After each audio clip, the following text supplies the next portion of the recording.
How many salespeople do we have in the room here? Can I see a show of hands? Does everybody want to be sold differently? You bet they do. But what do most salespeople do? They take what I call the spray and pray approach to sales. You know what I mean? Pretty much do the same presentation for everybody, and you will hit the people, but your impact is lessened. What we're going to be talking about is finding out how are people wired up. Incidentally, the things we're going to be talking about today, most of my examples will be in a business context, but does this same information work in any personal relationship? You bet it does. You need to find out what do people want and how do they want it. We're going to be talking about what I call the diamond rule, which is uniquely discover people's desires and then give it to them, if possible, with your products, services, and ideas. Incidentally, can you always give them what they want and how they want it?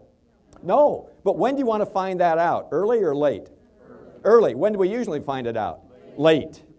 Too late. In fact, what has happened? There's been an upset, hasn't there?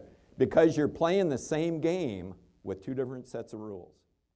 So you got to be good at getting people into an emotional state. You become connected to it, and their liking, trust, and rapport is there. That connection is there. They feel that you really care about them. You suggest something, what do they say a lot? Yes. They'll just say yes, and you don't have to push people.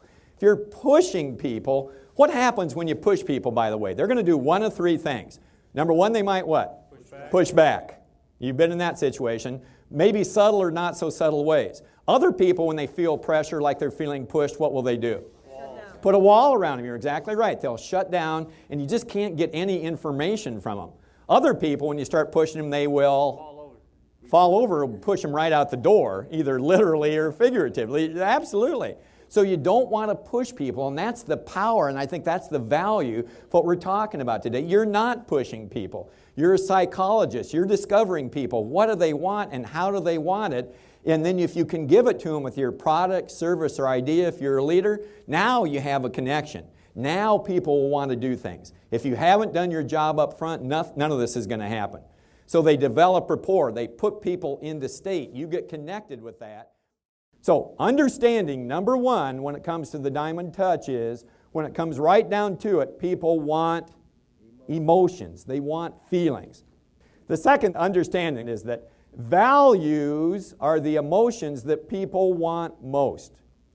Values are the emotions that people want most. Different people value different emotions differently. We're all wired up differently. That's why I often say you got to understand how somebody is wired up first. Let me give you an example of this.